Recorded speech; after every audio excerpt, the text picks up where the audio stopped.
श्रीदशमहाविद्यास्तोत्रम्। श्रीपार्वत्युवाच नमस्तुभ्यं महादेव विश्वनाथ जगद्गुरो। श्रुतं ज्ञानं महादेव नानातन्त्रतवाननात्। इदानीं ज्ञानं महादेव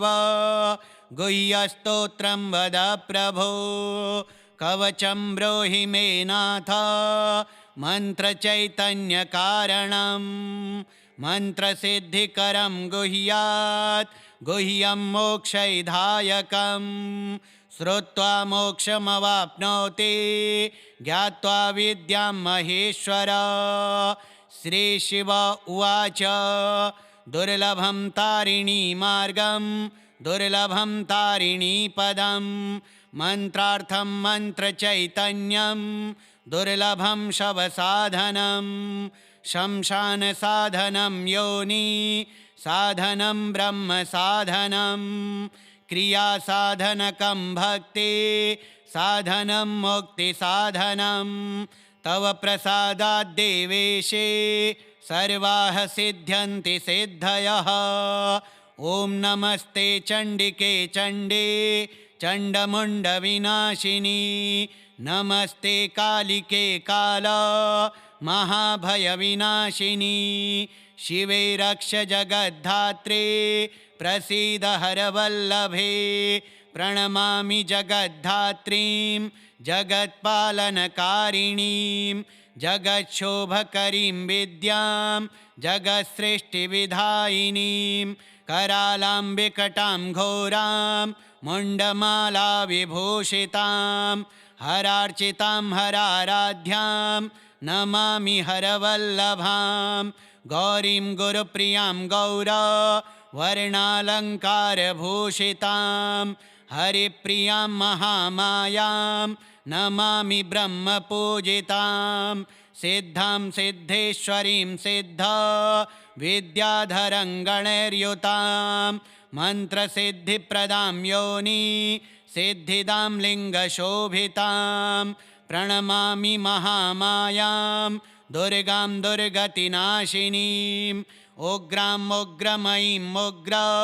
तारां उग्रगणैर्युतां। नीलां नीलघनश्यामां नमामि नीलसुन्दरीं। श्यामाङ्गीं श्यामघटितां श्यामवर्णविभूषितां। प्रणमामि जगद्धात्रीं गौरीं सर्वार्थसाधिनीं। विश्वेश्वरीं महाघोरां विकटां घोरनादिनीं। आद्यां आद्यगुरोराद्यां आद्यनाथ प्रपूजितां। श्रीं दुर्गां धनदां मन्ना पूर्णा पद्मां सुरेश्वरीं। प्रणमामि जगद्धात्रीं चन्द्रशेखरवल्लभां। त्रिपुरां सुन्दरीं बालां अबालगणभूषितां। शिवदूतीं शिवाराध्यां शिवध्येयां सनातनीं। सुन्दरीं तारिणीं सर्व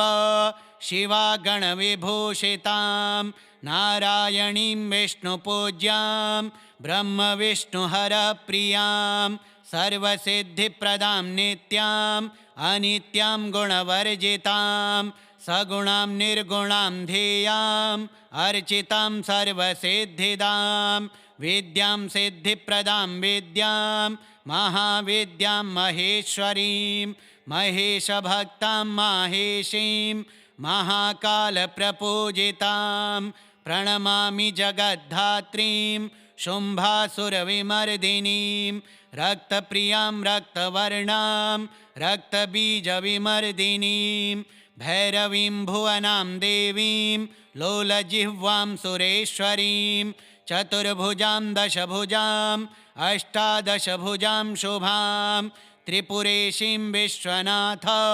प्रियां विश्वेश्वरीं शिवां। अट्टहासाम् अट्टहास प्रियां धूम्रविनाशिनीं। कमलां छिन्नभालां च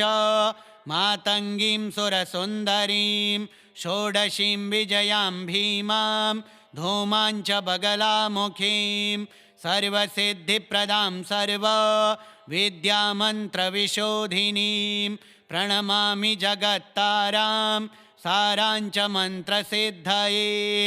इत्येवञ्च वरारोहे स्तोत्रं सिद्धिकरं परं पठित्वा मोक्षमाप्नोति सत्यं वै गिरिनन्दिनी कुजवारे चतुर्दश्याम् अमायां जीववासरे शुक्रे निशिगते स्तोत्रं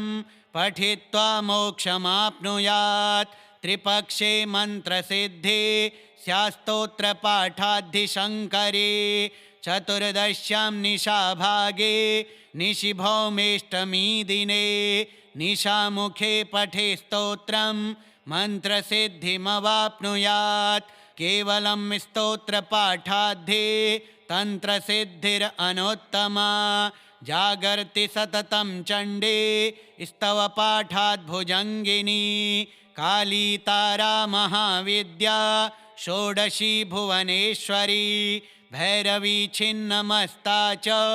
विद्या धूमवती तथा बगला सिद्धविद्या च मतंगी कमलात्मिका एतादश महाविद्याः सिद्धविद्याः प्रकीर्तिताः। ॐ नमस्ते चण्डिके चण्डे चण्डमुण्डविनाशिनी नमस्ते कालिके काल महाभयविनाशिनी शिवे रक्ष जगद्धात्रे प्रसीद हरवल्लभे प्रणमामि जगद्धात्रीं जगत्पालनकारिणीं जगच्छोभकरीं विद्यां जगत्सृष्टिविधायिनीं करालां विकटां घोरां मुण्डमाला विभूषितां हरार्चितां हराराध्यां नमामि हरवल्लभां गौरीं गुरुप्रियां गौरा वर्णालङ्कारभूषितां हरिप्रियां महामायां नमामि ब्रह्मपूजितां सिद्धां सिद्धेश्वरीं सिद्धा विद्याधरं गणैर्युतां मन्त्रसिद्धिप्रदां योनि सिद्धिदां लिङ्गशोभितां प्रणमामि महामायां दुर्गां दुर्गतिनाशिनीं उग्रां उग्रमयीं उग्रा तारां उग्रगणैर्युतां नीलां नीलघनश्यामां नमामि नीलसुन्दरीं श्यामाङ्गीं श्यामघटितां श्यामवर्णविभूषितां प्रणमामि जगद्धात्रीं गौरीं सर्वार्थसाधिनीं विश्वेश्वरीं महाघोरां विकटां घोरनादिनीं आद्याम् आद्यगुरोराद्याम् आद्यनाथ प्रपूजितां श्रीं दुर्गां धनदां मन्ना पूर्णा पद्मां सुरेश्वरीं प्रणमामि जगद्धात्रीं चन्द्रशेखरवल्लभां त्रिपुरां सुन्दरीं बालां अबालगणभूषितां शिवदूतीं शिवाराध्यां शिवध्येयां सनातनीं सुन्दरीं तारिणीं सर्वा शिवागणविभूषितां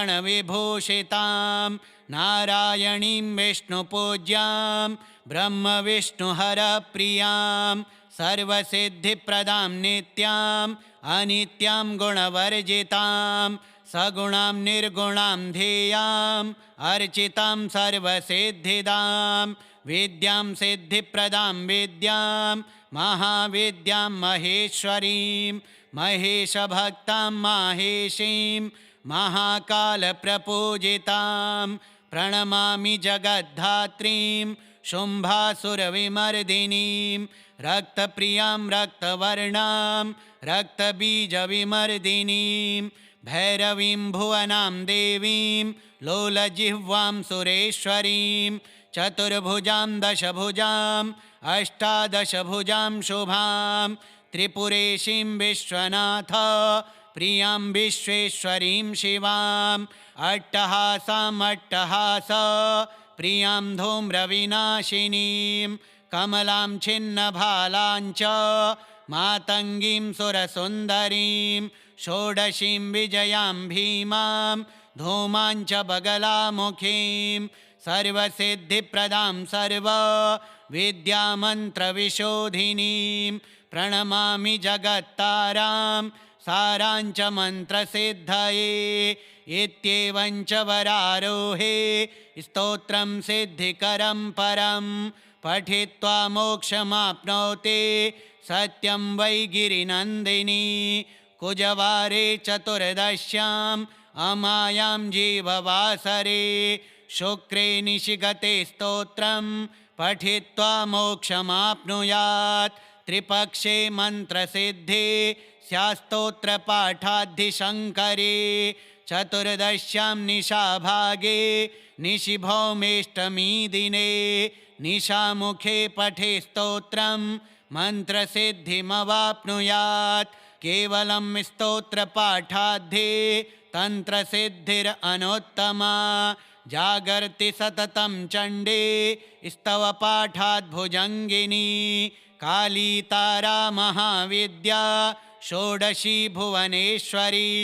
भैरवी छिन्नमस्ता च विद्या धूमवती तथा बगला सिद्धविद्या च मतङ्गी कमलात्मिका एतादश महाविद्याः सिद्धविद्याः प्रकीर्तिताः। ॐ नमस्ते चण्डिके चण्डे चण्डमुण्डविनाशिनी नमस्ते कालिके काल महाभयविनाशिनी शिवे रक्ष जगद्धात्रे प्रसीद हरवल्लभे प्रणमामि जगद्धात्रीं जगत्पालनकारिणीं जगच्छोभकरीं विद्यां जगत्सृष्टिविधायिनीं करालां विकटां घोरां मुण्डमाला विभूषितां हरार्चितां हराराध्यां नमामि हरवल्लभां गौरीं गुरुप्रियां वर्णालङ्कारभूषितां हरिप्रियां महामायां नमामि ब्रह्मपूजितां सिद्धां सिद्धेश्वरीं सिद्धा विद्याधरं गणैर्युतां मन्त्रसिद्धिप्रदां योनि सिद्धिदां लिङ्गशोभितां प्रणमामि महामायां दुर्गां दुर्गतिनाशिनीं उग्रां उग्रमयीं उग्र तारां उग्रगणैर्युतां नीलां नीलघनश्यामां नमामि नीलसुन्दरीं श्यामाङ्गीं श्यामघटितां श्यामवर्णविभूषितां प्रणमामि जगद्धात्रीं गौरीं सर्वार्थसाधिनीं विश्वेश्वरीं महाघोरां विकटां घोरनादिनीं आद्याम् आद्यगुरोराद्याम् आद्यनाथ प्रपूजितां श्रीं दुर्गां धनदां मन्ना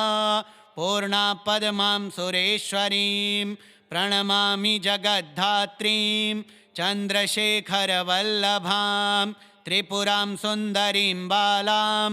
अबालगणभूषितां शिवदूतीं शिवाराध्यां शिवध्येयां सनातनीं सुन्दरीं तारिणीं सर्व शिवागणविभूषितां नारायणीं विष्णुपूज्यां ब्रह्मविष्णुहरप्रियां सर्वसिद्धिप्रदां नित्यां अनित्यां गुणवर्जितां सगुणां निर्गुणां ध्येयां अर्चितां सर्वसिद्धिदां विद्यां सिद्धिप्रदां विद्यां महाविद्यां महेश्वरीं महेशभक्तां माहेशीं महाकालप्रपूजितां प्रणमामि जगद्धात्रीं शुम्भासुरविमर्दिनीं रक्तप्रियां रक्तवर्णां रक्तबीजविमर्दिनीं भैरवीं भुवनां देवीं लोलजिह्वां सुरेश्वरीं चतुर्भुजां दशभुजां अष्टादशभुजां शुभां त्रिपुरेशीं विश्वनाथ प्रियां विश्वेश्वरीं शिवां अट्टहासाम् अट्टहास प्रियां धूम्रविनाशिनीं कमलां छिन्नभालाञ्च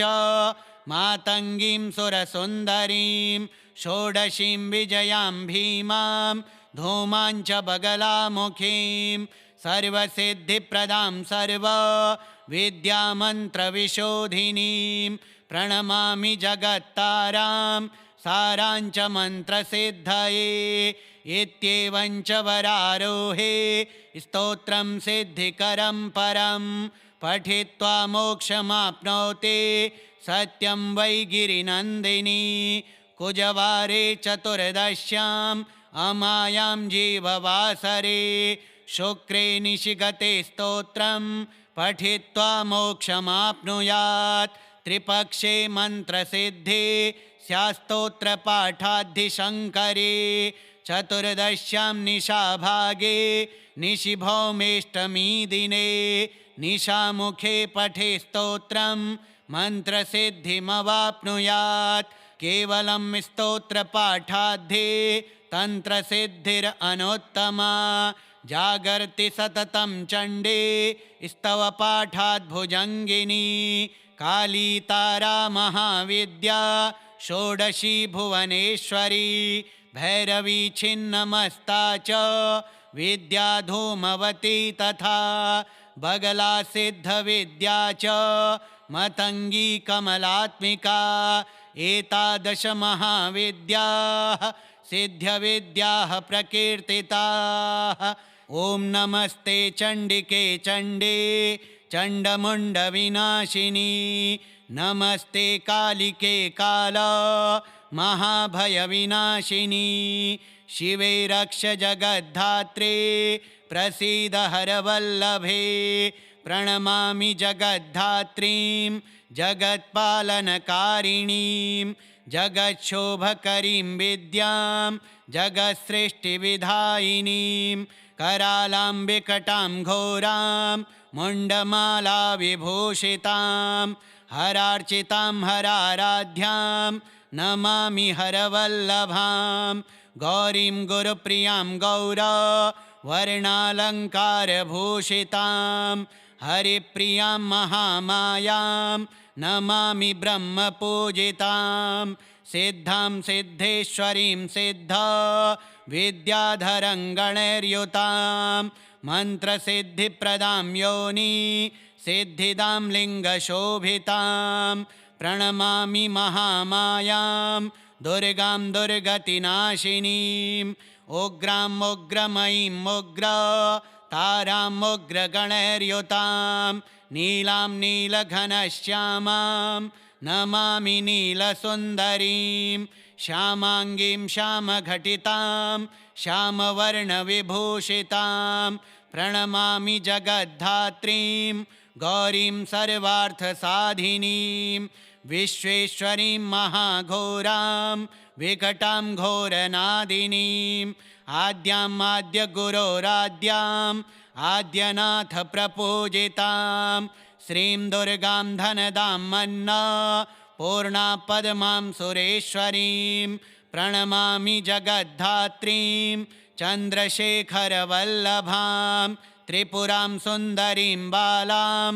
अबालगणभूषितां शिवदूतीं शिवाराध्यां शिवध्येयां सनातनीं सुन्दरीं तारिणीं सर्व शिवागणविभूषितां नारायणीं विष्णुपूज्यां ब्रह्मविष्णुहरप्रियां सर्वसिद्धिप्रदां नित्याम् अनित्यां गुणवर्जितां सगुणां निर्गुणां ध्येयाम् अर्चितां सर्वसिद्धिदां विद्यां सिद्धिप्रदां विद्यां महाविद्यां महेश्वरीं महेशभक्तां माहेशीं महाकालप्रपूजितां प्रणमामि जगद्धात्रीं शुम्भासुरविमर्दिनीं रक्तप्रियां रक्तवर्णां रक्तबीजविमर्दिनीं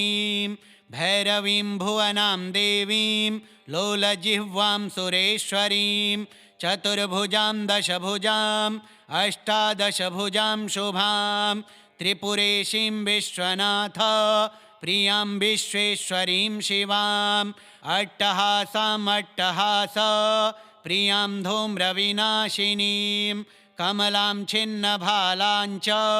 मातङ्गीं सुरसुन्दरीं षोडशीं विजयां भीमां धूमाञ्च बगलामुखीं सर्वसिद्धिप्रदां सर्वविद्यामन्त्रविशोधिनीं प्रणमामि जगत्तारां साराञ्च मन्त्रसिद्धये इत्येवञ्च वरारोहे स्तोत्रं सिद्धिकरं परं पठित्वा मोक्षमाप्नोति सत्यं वै गिरिनन्दिनी कुजवारे चतुर्दश्याम् अमायां जीववासरे शुक्रे निशिगते स्तोत्रं पठित्वा मोक्षमाप्नुयात् त्रिपक्षे मन्त्रसिद्धि स्यात्स्तोत्रपाठाद्धिशङ्करे चतुर्दश्यां निशाभागे निशिभौमेष्टमी दिने निशामुखे पठे स्तोत्रं मन्त्रसिद्धिमवाप्नुयात् केवलं स्तोत्रपाठाद्धि तन्त्रसिद्धिरनुत्तमा जागर्ति सततं चण्डे स्तवपाठाद्भुजङ्गिनी काली तारा महाविद्या षोडशी भुवनेश्वरी भैरवी छिन्नमस्ता च विद्या धूमवती तथा बगला सिद्धविद्या च मतङ्गी कमलात्मिका एतादश महाविद्याः सिद्धविद्याः प्रकीर्तिताः। ॐ नमस्ते चण्डिके चण्डे चण्डमुण्डविनाशिनी नमस्ते कालिके काल महाभयविनाशिनी शिवे रक्ष जगद्धात्रे प्रसीद हरवल्लभे प्रणमामि जगद्धात्रीं जगत्पालनकारिणीं जगच्छोभकरीं विद्यां जगत्सृष्टिविधायिनीं करालां विकटां घोरां मुण्डमालाविभूषितां हरार्चितां हराराध्यां नमामि हरवल्लभां गौरीं गुरुप्रियां गौरवर्णालङ्कारभूषितां हरिप्रियां महामायां नमामि ब्रह्मपूजितां सिद्धां सिद्धेश्वरीं सिद्ध विद्याधरं गणैर्युतां मन्त्रसिद्धिप्रदां योनि सिद्धिदां लिङ्गशोभितां प्रणमामि महामायां दुर्गां दुर्गतिनाशिनीं उग्रां उग्रमयीं उग्र तारां उग्रगणैर्युतां नीलां नीलघनश्यामां नमामि नीलसुन्दरीं श्यामाङ्गीं श्यामघटितां श्यामवर्णविभूषितां प्रणमामि जगद्धात्रीं गौरीं सर्वार्थसाधिनीं विश्वेश्वरीं महाघोरां विकटां घोरनादिनीं आद्याम् आद्यगुरोराद्याम् आद्यनाथप्रपूजितां श्रीं दुर्गां धनदां मन्ना पूर्णापद्मां सुरेश्वरीं प्रणमामि जगद्धात्रीं चन्द्रशेखरवल्लभां त्रिपुरां सुन्दरीं बालाम् अबालगणभूषितां शिवदूतीं शिवाराध्यां शिवध्येयां सनातनीं सुन्दरीं तारिणीं सर्व शिवागणविभूषितां नारायणीं विष्णुपूज्यां ब्रह्मविष्णुहरप्रियां सर्वसिद्धिप्रदां नित्याम् अनित्यां गुणवर्जितां सगुणां निर्गुणां ध्येयाम् अर्चितां सर्वसिद्धिदां विद्यां सिद्धिप्रदां विद्यां महाविद्यां महेश्वरीं महेशभक्तां माहेशीं महाकालप्रपूजितां प्रणमामि जगद्धात्रीं शुम्भासुरविमर्दिनीं रक्तप्रियां रक्तवर्णां रक्तबीजविमर्दिनीं भैरवीं भुवनां देवीं लोलजिह्वां सुरेश्वरीं चतुर्भुजां दशभुजाम् अष्टादशभुजां शुभां त्रिपुरेशीं विश्वनाथ प्रियां विश्वेश्वरीं शिवाम् अट्टहासाम् अट्टहास प्रियां धूम्रविनाशिनीं कमलां छिन्नभालां च मातङ्गीं सुरसुन्दरीं षोडशीं विजयां भीमां धूमां च बगलामुखीं सर्वसिद्धिप्रदां सर्वविद्यामन्त्रविशोधिनीं प्रणमामि जगत्तारां साराञ्च मन्त्रसिद्धये इत्येवं च वरारोहे स्तोत्रं सिद्धिकरं परं पठित्वा मोक्षमाप्नोति सत्यं वै गिरिनन्दिनी कुजवारे चतुर्दश्याम् अमायां जीववासरे शुक्रे निशिगते स्तोत्रं पठित्वा मोक्षमाप्नुयात् त्रिपक्षे मन्त्रसिद्धि स्यात्स्तोत्रपाठाद्धिशङ्करे चतुर्दश्यां निशाभागे निशिभौमेष्टमी दिने निशामुखे पठे स्तोत्रं मन्त्रसिद्धिमवाप्नुयात् केवलं स्तोत्रपाठाद्धि तन्त्रसिद्धिरनुत्तमा जागर्ति सततं चण्डे स्तवपाठाद्भुजङ्गिनी काली तारा महाविद्या षोडशी भुवनेश्वरी भैरवी छिन्नमस्ता च विद्या धूमवती तथा बगला सिद्धविद्या च मतङ्गी कमलात्मिका एतादश महाविद्याः सिद्धविद्याः प्रकीर्तिताः। ॐ नमस्ते चण्डिके चण्डे चण्डमुण्डविनाशिनी नमस्ते कालिके काल महाभयविनाशिनी शिवे रक्ष जगद्धात्रे प्रसीद हरवल्लभे प्रणमामि जगद्धात्रीं जगत्पालनकारिणीं जगच्छोभकरीं विद्यां जगत्सृष्टिविधायिनीं करालां विकटां घोरां मुण्डमालाविभूषितां हरार्चितां हराराध्यां नमामि हरवल्लभां गौरीं गुरुप्रियां गौरवर्णालङ्कारभूषितां हरिप्रियां महामायां नमामि ब्रह्मपूजितां सिद्धां सिद्धेश्वरीं सिद्ध विद्याधरं गणैर्युतां मन्त्रसिद्धिप्रदां योनि सिद्धिदां लिङ्गशोभितां प्रणमामि महामायां दुर्गां दुर्गतिनाशिनीं उग्रां उग्रमयीं उग्र तारां उग्रगणैर्युतां नीलां नीलघनश्यामां नमामि नीलसुन्दरीं श्यामाङ्गीं श्यामघटितां श्यामवर्णविभूषितां प्रणमामि जगद्धात्रीं गौरीं सर्वार्थसाधिनीं विश्वेश्वरीं महाघोरां विकटां घोरनादिनीं आद्याम् आद्यगुरोराद्याम् आद्यनाथप्रपूजितां श्रीं दुर्गां धनदां मन्ना पूर्णापद्मां सुरेश्वरीं प्रणमामि जगद्धात्रीं चन्द्रशेखरवल्लभां त्रिपुरां सुन्दरीं बालाम् अबालगणभूषितां शिवदूतीं शिवाराध्यां शिवध्येयां सनातनीं सुन्दरीं तारिणीं सर्व शिवागणविभूषितां नारायणीं विष्णुपूज्यां ब्रह्मविष्णुहरप्रियां सर्वसिद्धिप्रदां नित्याम् अनित्यां गुणवर्जितां सगुणां निर्गुणां ध्येयाम् अर्चितां सर्वसिद्धिदां विद्यां सिद्धिप्रदां विद्यां महाविद्यां महेश्वरीं महेशभक्तां माहेशीं महाकालप्रपूजितां प्रणमामि जगद्धात्रीं शुम्भासुरविमर्दिनीं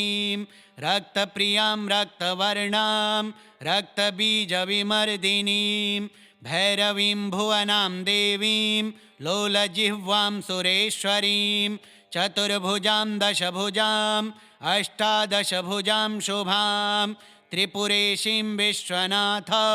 प्रियां विश्वेश्वरीं शिवाम् अट्टहासाम् अट्टहास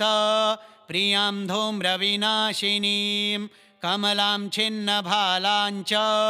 मातङ्गीं सुरसुन्दरीं षोडशीं विजयां भीमां धूमां च बगलामुखीं सर्वसिद्धिप्रदां सर्वविद्यामन्त्रविशोधिनीं प्रणमामि जगत्तारां साराञ्च मन्त्रसिद्धये इत्येवं च वरारोहे स्तोत्रं सिद्धिकरं परं पठित्वा मोक्षमाप्नोति सत्यं वै गिरिनन्दिनी कुजवारे चतुर्दश्याम् अमायां जीववासरे शुक्रे निशिगते स्तोत्रं पठित्वा मोक्षमाप्नुयात् त्रिपक्षे मन्त्रसिद्धि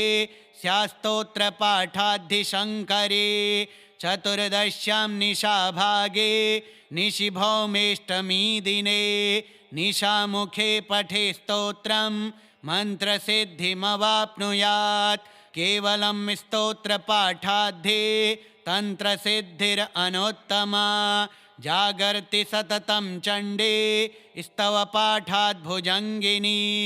काली तारा महाविद्या षोडशी भुवनेश्वरी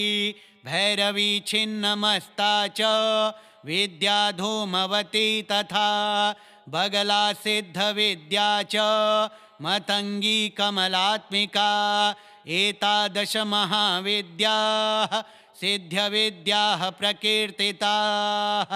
ॐ नमस्ते चण्डिके चण्डे चण्डमुण्डविनाशिनी नमस्ते कालिके काल महाभयविनाशिनी शिवे रक्ष जगद्धात्रे प्रसीद हरवल्लभे प्रणमामि जगद्धात्रीं जगत्पालनकारिणीं जगच्छोभकरीं विद्यां जगत्सृष्टिविधायिनीं करालां विकटां घोरां मुण्डमाला विभूषितां हरार्चितां हराराध्यां नमामि हरवल्लभां गौरीं गुरुप्रियां गौर वर्णालङ्कारभूषितां हरिप्रियां महामायां नमामि ब्रह्मपूजितां सिद्धां सिद्धेश्वरीं सिद्ध विद्याधरं गणैर्युतां मन्त्रसिद्धिप्रदां योनि सिद्धिदां लिङ्गशोभितां प्रणमामि महामायां दुर्गां दुर्गतिनाशिनीम् उग्रां उग्रमयीं उग्र तारां उग्रगणैर्युतां नीलां नीलघनश्यामां नमामि नीलसुन्दरीं श्यामाङ्गीं श्यामघटितां श्यामवर्णविभूषितां प्रणमामि जगद्धात्रीं गौरीं सर्वार्थसाधिनीं विश्वेश्वरीं महाघोरां विकटां घोरनादिनीं आद्याम् आद्यगुरोराद्याम् आद्यनाथ प्रपूजितां श्रीं दुर्गां धनदां मन्ना पूर्णा पद्मां सुरेश्वरीं प्रणमामि जगद्धात्रीं चन्द्रशेखरवल्लभां त्रिपुरां सुन्दरीं बालां अबालगणभूषितां शिवदूतीं शिवाराध्यां शिवध्येयां सनातनीं सुन्दरीं तारिणीं सर्व शिवागणविभूषितां नारायणीं विष्णुपूज्यां ब्रह्मविष्णुहरप्रियां सर्वसिद्धिप्रदां नित्याम् अनित्यां गुणवर्जितां सगुणां निर्गुणां ध्येयाम् अर्चितां सर्वसिद्धिदां विद्यां सिद्धिप्रदां विद्यां महाविद्यां महेश्वरीं महेशभक्तां माहेशीं महाकालप्रपूजितां प्रणमामि जगद्धात्रीं शुम्भासुरविमर्दिनीं रक्तप्रियां रक्तवर्णां रक्तबीजविमर्दिनीं भैरवीं भुवनां देवीं लोलजिह्वां सुरेश्वरीं चतुर्भुजां दशभुजां अष्टादशभुजां शुभां त्रिपुरेशीं विश्वनाथ प्रियां विश्वेश्वरीं शिवाम् अट्टहासाम् अट्टहास प्रियां धूम्रविनाशिनीं कमलां छिन्नभालां च मातङ्गीं सुरसुन्दरीं षोडशीं विजयां भीमां धूमां च बगलामुखीं सर्वसिद्धिप्रदां सर्वविद्यामन्त्रविशोधिनीं प्रणमामि जगत्तारां साराञ्च मन्त्रसिद्धये इत्येवं च वरारोहे स्तोत्रं सिद्धिकरं परं पठित्वा मोक्षमाप्नोति सत्यं वै गिरिनन्दिनी कुजवारे चतुर्दश्याम् अमायां जीववासरे शुक्रे निशिगते स्तोत्रं पठित्वा मोक्षमाप्नुयात् त्रिपक्षे मन्त्रसिद्धि स्यात्स्तोत्रपाठाद्धिशङ्करे चतुर्दश्यां निशाभागे निशिभौमेष्टमी दिने निशामुखे पठे स्तोत्रं मन्त्रसिद्धिमवाप्नुयात् केवलं स्तोत्रपाठाद्धे तन्त्रसिद्धिरनुत्तमा जागर्ति सततं चण्डे स्तवपाठाद्भुजङ्गिनी काली तारा महाविद्या षोडशी भुवनेश्वरी भैरवी छिन्नमस्ता च विद्या धूमवती तथा बगला सिद्धविद्या च मतङ्गी कमलात्मिका एतादश महाविद्याः सिद्धविद्याः प्रकीर्तिताः। ॐ नमस्ते चण्डिके चण्डे चण्डमुण्डविनाशिनी नमस्ते कालिके काल महाभयविनाशिनी शिवे रक्ष जगद्धात्रे प्रसीद हरवल्लभे प्रणमामि जगद्धात्रीं जगत्पालनकारिणीं जगच्छोभकरीं विद्यां जगत्सृष्टिविधायिनीं करालां विकटां घोरां मुण्डमाला विभूषितां हरार्चितां हराराध्यां नमामि हरवल्लभां गौरीं गुरुप्रियां गौरा वर्णालङ्कारभूषितां हरिप्रियां महामायां नमामि ब्रह्मपूजितां सिद्धां सिद्धेश्वरीं सिद्धा विद्याधरं गणैर्युतां मन्त्रसिद्धिप्रदां योनि सिद्धिदां लिङ्गशोभितां प्रणमामि महामायां दुर्गां दुर्गतिनाशिनीम् उग्रां उग्रमयीं उग्रा तारां उग्रगणैर्युतां नीलां नीलघनश्यामां नमामि नीलसुन्दरीं श्यामाङ्गीं श्यामघटितां श्यामवर्णविभूषितां प्रणमामि जगद्धात्रीं गौरीं सर्वार्थसाधिनीं विश्वेश्वरीं महाघोरां विकटां घोरनादिनीं आद्याम् आद्यगुरोराद्याम्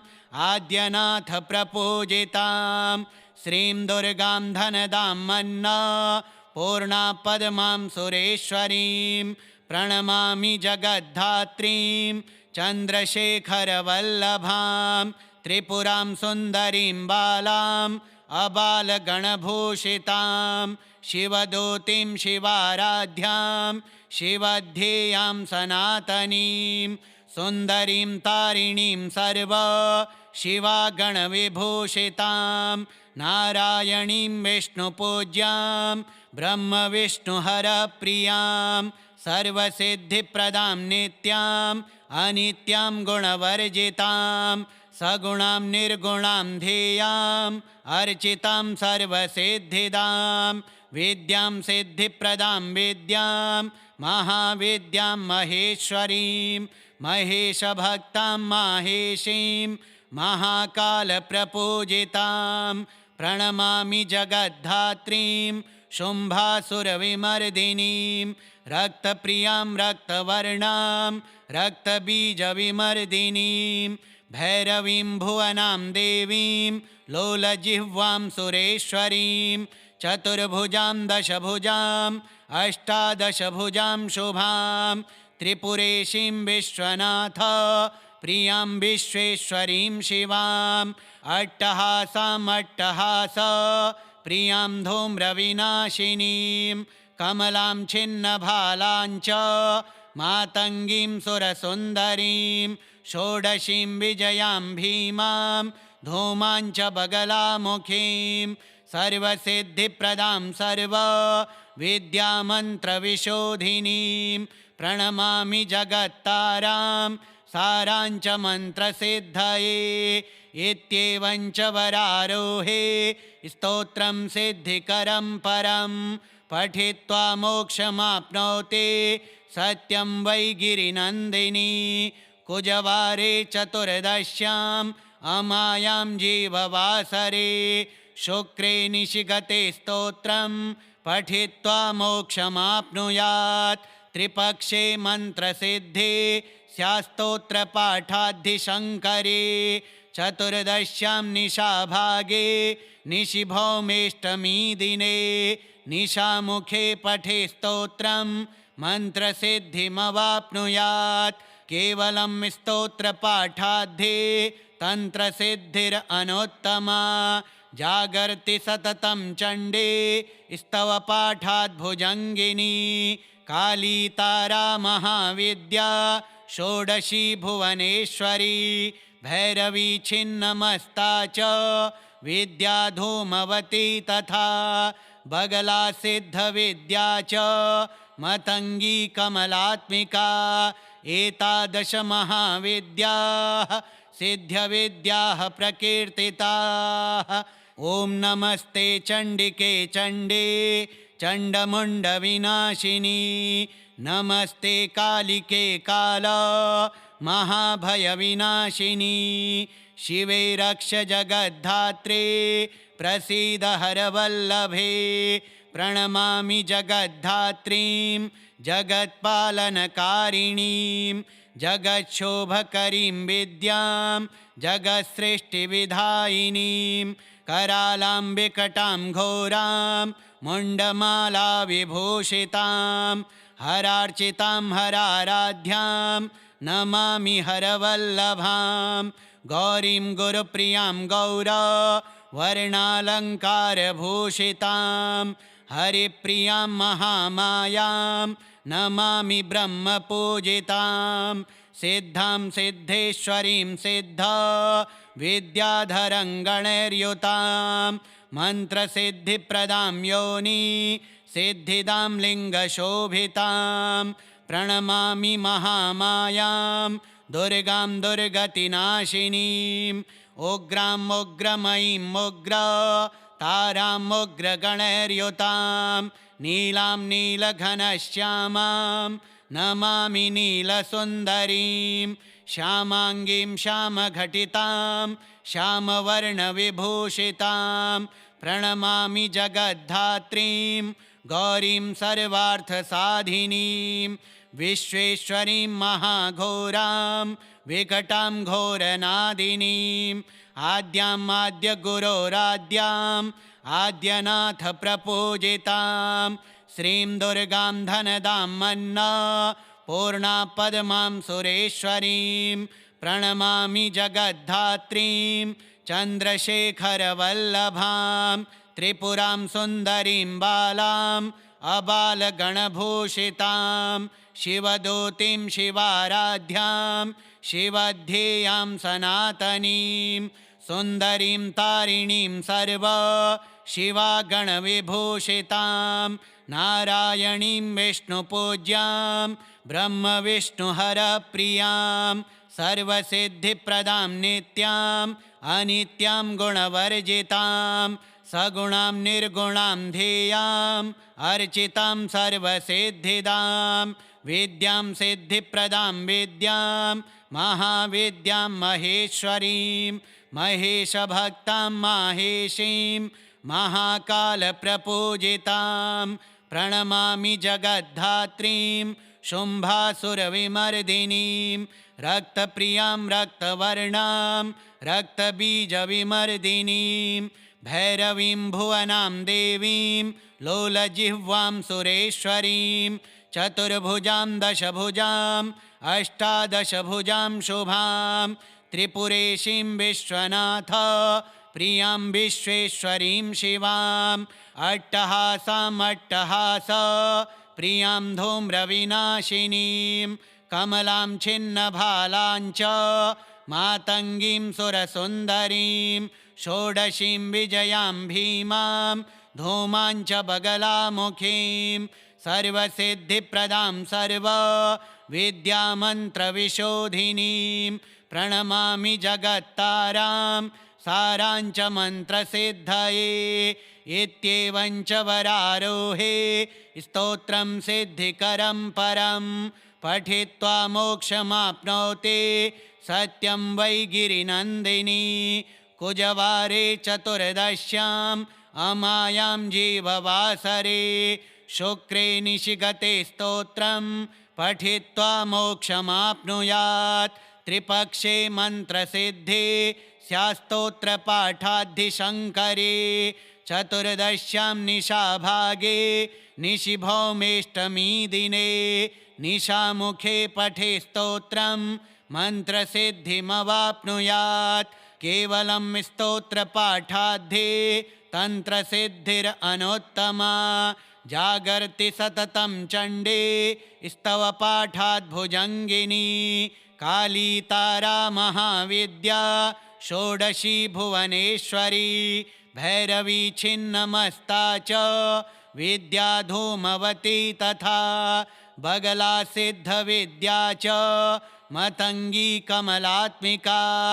एतादश महाविद्याः सिद्धविद्याः प्रकीर्तिताः। ॐ नमस्ते चण्डिके चण्डे चण्डमुण्डविनाशिनी नमस्ते कालिके काल महाभयविनाशिनी शिवे रक्ष जगद्धात्रे प्रसीद हरवल्लभे प्रणमामि जगद्धात्रीं जगत्पालनकारिणीं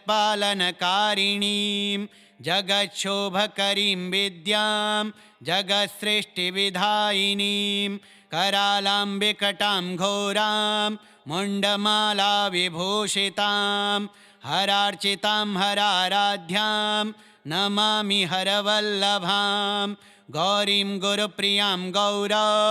वर्णालङ्कारभूषितां हरिप्रियां महामायां नमामि ब्रह्मपूजितां सिद्धां सिद्धेश्वरीं सिद्ध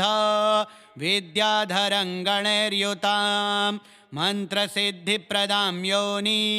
सिद्धिदां लिङ्गशोभितां प्रणमामि महामायां दुर्गां दुर्गतिनाशिनीं उग्रां उग्रमयीं उग्र तारां उग्रगणैर्युतां नीलां नीलघनश्यामां नमामि नीलसुन्दरीं श्यामाङ्गीं श्यामघटितां श्यामवर्णविभूषितां प्रणमामि जगद्धात्रीं गौरीं सर्वार्थसाधिनीं